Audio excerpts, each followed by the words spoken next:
Olá, tudo bem? Seja bem-vindo a mais um encontro do SOS Depressão, aqui na Igreja Família Debaixo da Graça, em Castanhal, no estado do Pará. Eu sou o Jean-Pierre, um dos pastores auxiliares aqui da Família Debaixo da Graça, e você é muito bem-vindo a mais um encontro do SOS. O SOS Depressão é um grupo de apoio e orientação, onde toda semana nós fazemos encontros presenciais e também gravamos programas como esse, falando de temas relacionados à depressão, ansiedade, automutilação, pensamentos suicidas, crendo que todo o conhecimento que Deus deu a psicólogos, psiquiatras, terapeutas, é uma dádiva para a humanidade. Então nós procuramos sempre aliar temas da psicologia popular, né, com a palavra de Deus, porque nós acreditamos que a palavra de Deus é a fonte inesgotável de vida que Deus deixou para que nós fôssemos instruídos, tanto para seguir o nosso caminho, nossa vocação,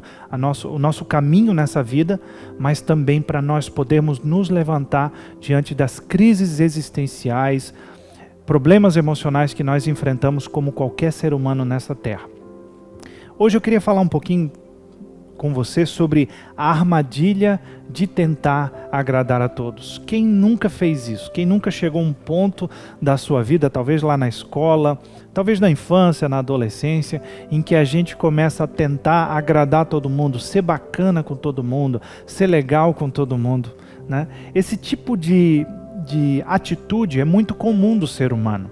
O ser humano chega a pontos da vida dele, momentos da vida dele, em que ele tenta ser uma pessoa mais agradável, ser legal com todo mundo, fazer todo mundo feliz. Então ele acaba deixando de falar algumas coisas, deixando de fazer algumas coisas por causa dessa tentativa de agradar as outras pessoas. Essa necessidade comum de ser aceito, ser amado, se sentir validado, ela é muito comum do ser humano. Ela é totalmente normal, saudável e também válida. Agora, qual é o perigo? Qual é o momento em que tentar agradar as pessoas se torna um problema para a nossa vida? Quando é que nós cruzamos essa linha da dependência emocional?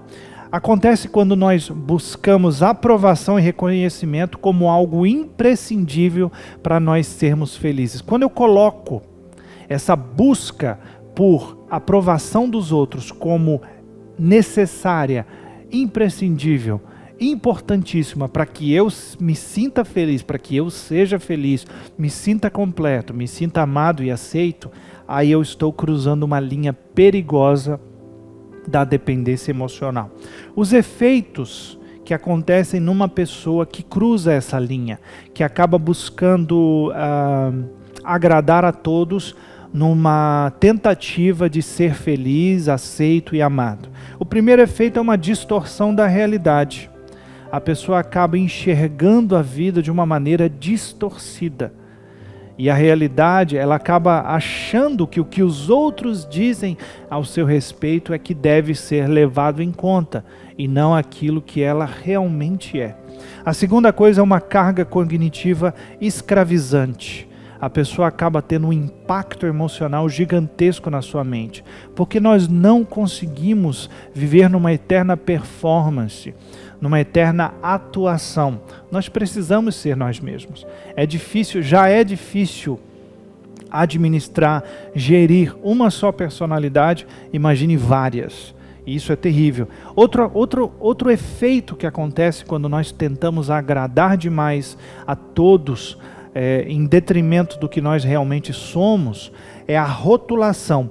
Nós começamos a auto-atribuir negatividade para a nossa vida. Nós começamos a dizer que nós não somos tão bons, que nós não temos tudo isso, que nós não podemos, porque as pessoas nos avaliam de formas diferentes, elas nos julgam e nós acabamos ouvindo o que elas dizem e acabamos nos rotulando, acabamos aceitando rótulos para a nossa vida.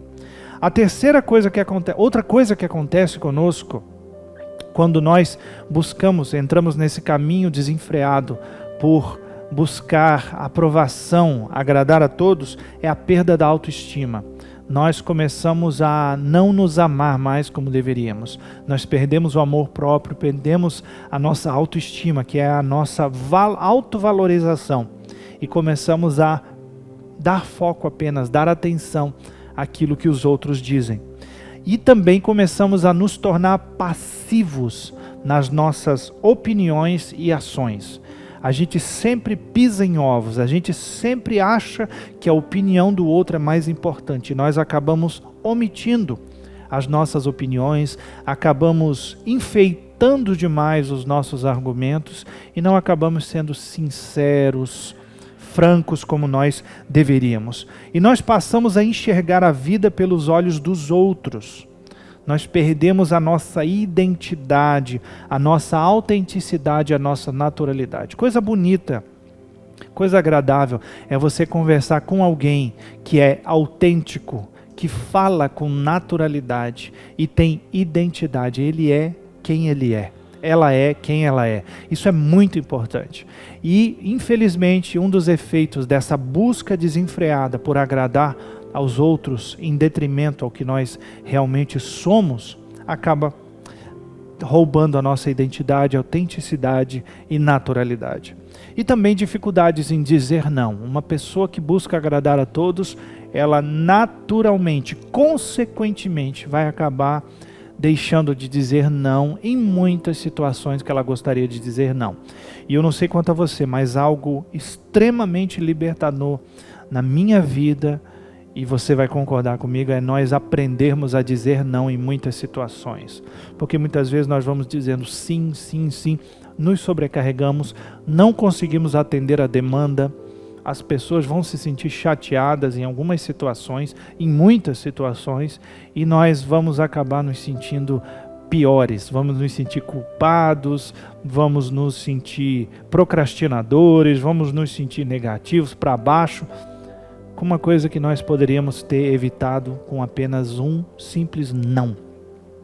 Agora, alguns medos gerados, que são gerados com essa tentativa de busca por aprovação dos outros exagerada. Rejeição. O medo da rejeição acaba fazendo com que muitas pessoas busquem incansavelmente agradar os outros. Então elas acabam fazendo tudo o que os outros querem com medo de serem rejeitadas.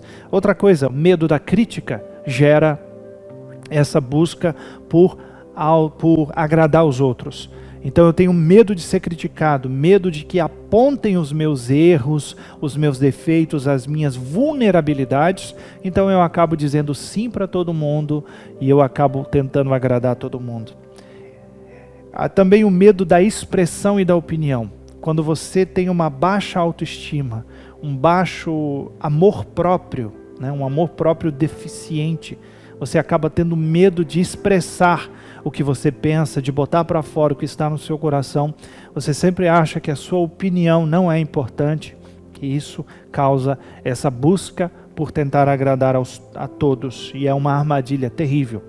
O medo de não agradar, aquele medo de achar que nem todo mundo vai se sentir bem com o que você está fazendo, então a pessoa ela entra numa busca desenfreada para fazer tudo exatamente como o outro pensa que deve ser feito, e ela acaba se desgastando. Não aceitação e o medo da contrariedade. A pessoa tem medo de ser contrariada, talvez pela sua criação, talvez os padrões de comportamento que ela cresceu recebendo lá na sua casa levem ela a fazer isso. Quais são as raízes, geralmente, dessa busca maluca, essa busca nessa armadilha de buscar agradar os outros em detrimento do que você realmente é? Primeiro, são crenças irracionais arraigadas. Frases mentais como: eu preciso que gostem de mim, eu preciso que me aprovem para eu ser verdadeiramente feliz. Isso foi colocado na mente das pessoas e elas acabam tendo essa crença irracional dentro da sua mente que acaba conduzindo a vida delas para esse caminho. As crenças irracionais, geralmente, elas vão gerar interpretações ilusórias ou distorcidas da realidade. O resultado são padrões cognitivos de pensamentos tóxicos. A pessoa acaba repetindo tanto isso na sua mente e fazendo ações que demonstram isso, né, que ela acaba criando padrões, ela vive no hábito, se torna um hábito na vida dela e ela não consegue se desprender. Uma fonte de veneno dentro do seu próprio coração. Ela acaba gerando uma fonte de veneno dentro do seu próprio coração. Agora, como é que nós podemos nos livrar dessa necessidade, como eu falei no início, não é uma necessidade normal, como qualquer ser humano tem. Claro que o trabalho que eu faço, eu gosto quando alguém elogia meu trabalho, quando alguém reconhece meu trabalho. Claro que eu gosto que alguém elogie a minha aparência, que alguém elogie a maneira como eu me visto, a maneira como eu me falo, a maneira como eu me expresso. Tudo isso é maravilhoso. Receber um elogio da esposa, do filho, dos amigos, de um chefe, de um líder, lógico, isso tudo é muito bom. Mas quando isso é o ponto central, algo imprescindível para que eu seja feliz, aí se torna um problema. Agora, algumas verdades libertadoras que podem te ajudar a se desvencilhar de toda essa busca desenfreada por aprovação, por agradar os outros para que você seja feliz. Primeiro, nós não conseguimos agradar a todos. Sempre alguém vai discordar ou não gostar de você. Sempre. Você não vai conseguir agradar todas as pessoas. Sempre alguém vai discordar de você, não vai gostar da sua roupa, não vai gostar do seu jeito, não vai gostar do seu trabalho, do seu projeto, sempre, né? E é interessante que a Bíblia, Paulo, ele diz assim em Gálatas capítulo 1, verso 10, o apóstolo Paulo, ele diz assim: busco eu agora a aprovação dos homens? Busco eu agradar aos homens? Ele entendeu que ele ajudava um monte de gente, muitas pessoas, mas mesmo assim, muitos não gostavam da situação, não gostavam do jeito dele, não gostavam do seu sermão.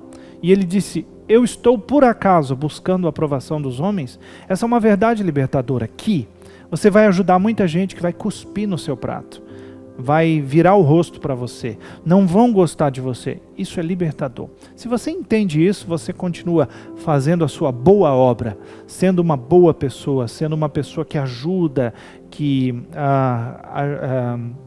coloca pessoas num bom caminho,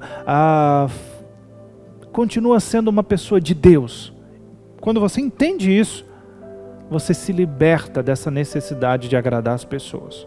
Segundo, a aprovação dos outros não pode ser o nosso fundamento para o contentamento. Nós não podemos deixar que as críticas dos outros, a cara feia dos outros, a cara de desgosto dos outros seja o fundamento para nós nos sentirmos contentes com o nosso trabalho, contentes com o nosso jeito de ser, contentes com a nossa maneira de se vestir, nossa maneira de ser. Paulo diz para o Timóteo, seu jovem pastor que era seu discípulo, ele diz: ninguém julgue a tua mocidade. Ele diz: mas seja exemplo dos fiéis. Ele estava dizendo para Timóteo: ei, Timóteo, muita gente vai tentar julgar você. Muita gente não vai gostar do seu trabalho, mas não deixe que ninguém atrapalhe a sua missão. E a sua missão é que? Ser exemplo para os fiéis. Então não deixe que ninguém atrapalhe todas essas coisas lindas que Deus já colocou dentro de você, dons, talentos, habilidades, jeito de ser. Existem coisas lindas dentro de você, mas você está tão preso ao que os outros dizem, ao que a sua trupe diz, ao que o seu grupo de amigos diz, que você acaba deixando de lado tantas coisas lindas. Você talvez enterrou talentos, enterrou habilidades, porque pessoas falaram coisas terríveis para você. Terceiro, nós precisamos ser menos exigentes no que tange ao agradar os outros. Deixe de lado o preciso, sou obrigado, tenho que fazer isso, se não. Nós temos que nos desvincular de tudo isso, porque nós temos que ser menos exigentes. Nós temos que fazer um bom trabalho, ser boas pessoas, bons cidadãos, bons esposos, mas nós não podemos nos prender à exigência dos outros para que nós sejamos exatamente o que eles querem. Nós não podemos viver esse terrorismo. Isso é um veneno para o coração. Paulo fala também uma coisa interessante em Colossenses capítulo 2, verso 18. Ninguém vos domine ao seu bel prazer. Ele diz, ninguém te prenda dessa maneira. Não deixe que ninguém te domine. Guie a sua vida de maneira cega. Você nunca opina, nunca se expressa, nunca discorda. É complicado viver uma vida assim, é uma vida escravizante. Quarto, torne a sua vida mais simples, encontrando valor nos seus simples talentos e habilidades. Deus te criou único, não melhor do que os outros, mas único. E como um propósito de vida. Descubra esse propósito e sinta a alegria de ser útil e amado pelo seu Pai Celestial. Descomplique a sua vida. Deus colocou coisas em você que Ele não colocou em outras pessoas. E se colocou coisas semelhantes em outras pessoas, cada um de nós tem uma impressão digital que ninguém mais tem. Deus nos criou diferentes, únicos, porque Ele quer dizer para nós, eu te amo, porque eu te criei desse jeitinho, dessa maneira. Você não precisa copiar ninguém. Você pode se inspirar em outras pessoas, mas seja você mesmo, seja autêntico. Use o que Deus colocou dentro de você. Tem muita, eu volto a dizer, tem muita coisa linda dentro de você. Paulo incentiva Timóteo, em 2 Timóteo 1,6, a despertar o dom que estava dentro dele. No original grego é abane a brasa que ainda está fumegando para que ela gere fogo. Desperte o dom que está dentro de você. Tem muita coisa linda aí dentro. Peça a Deus, me ajude a cumprir a minha vocação. Pare de ouvir as más línguas. Pare de ouvir as pessoas que tentam conduzir a sua vida para que você seja parecido com elas, para que você copie a vida delas. Não, você não precisa. Você precisa ser uma cópia de Jesus. 5. Seja você mesmo. Não se fragmente. Viva a integralidade de quem você é. E em todos os ambientes seja a mesma pessoa. Paulo, ele conta uma história em Gálatas 2:11, que ele chegou na cidade de Antioquia e resistiu ao apóstolo Pedro na cara dura, porque Pedro era dissimulado. Uma hora ele estava com os gentios, que eram os povos não judeus, comendo, se alegrando. Quando chegavam os judeus, ele fingia que não conhecia os gentios e ia lá com os judeus. Ele não conseguia ser uma pessoa autêntica. E Paulo resistiu a Pedro e chamou a sua atenção. E eu quero chamar a sua atenção nesse momento para que você seja a mesma pessoa em todos os ambientes. Você não precisa se envergonhar de quem você é. Nada mais lindo do que uma pessoa natural, autêntica, com identidade própria. Deus te criou único, Deus te criou dessa maneira, Deus te criou e Ele não erra. Se Ele não erra, você foi criado do jeitinho que Deus quis. E olha o que a Bíblia diz em Jeremias 31:3, e eu encerro com isso. Há muito que o Senhor me apareceu dizendo, porquanto com amor eterno eu te amei, por isso com a minha benignidade eu te atraí. Deus está chamando você para perto e dizendo, ei, eu criei você, eu sou o teu Criador, eu não erro, eu criei você desse jeito. Nesse momento eu queria que você orasse comigo. Eu quero fazer uma oração por você que está me assistindo, para que Deus te liberte dessa necessidade desenfreada por agradar aos outros. Você deve fazer coisas boas para as pessoas? Sim. Você deve usar os seus talentos e dons para as outras pessoas? Sim. Você foi criado para abençoar o próximo. Mas você não pode viver escravizado à opinião alheia e ao que as outras pessoas acham de você. Você tem que pensar no que Deus quer para você. E Deus diz em Jeremias 29:11, termino esse vídeo antes de orar, falando esse texto para você que eu sempre cito. Eu é que sei os pensamentos que eu tenho a respeito de você, diz o Senhor, pensamento de paz e não de mal, para vos dar um futuro e uma esperança. Deus tem pensamentos maravilhosos sobre você, mas você, assim como eu, como todos nós, acabamos ouvindo a voz de outras pessoas e acabamos tendo as nossas crises de identidade. Mas Deus está te chamando de volta para ser integralmente quem você é. Vamos orar nessa hora? Pai, em nome de Jesus, eu oro por todos aqueles que têm se sentido emocionalmente sobrecarregados, que têm sentido um peso terrível no seu coração, porque eles têm buscado apenas agradar aos outros. tem perdido a sua identidade, tem deixado de expressar a sua opinião, tem perdido a sua autenticidade, a sua naturalidade tem sido abafada, suprimida e tem sucumbido, Senhor, diante das muitas opiniões. Mas nesse momento, eu ministro graça sobre a vida deles. Através do nome de Jesus, eu ministro graça sobrenatural sobre a vida desse homem e dessa mulher, para que venha sobre eles um entendimento, a sabedoria, a clareza de mente de que eles são amados, são únicos e que o Senhor os criou com um propósito, o propósito de ser único para abençoar muitas vidas. Deus, que todo esse peso, toda essa necessidade desenfreada de agradar aos outros, em detrimento, em desvalorização do seu próprio eu, seja desfeita e que eles se sintam as pessoas mais amadas do universo nesse momento. É o que eu oro e pela fé já te agradeço por essa linda mudança, no nome de Jesus. Amém. Que Deus te abençoe e não deixe de ver todas as nossas programações aqui no canal FDG Castanhal. Que Deus te abençoe e até o próximo encontro do SOS Depressão.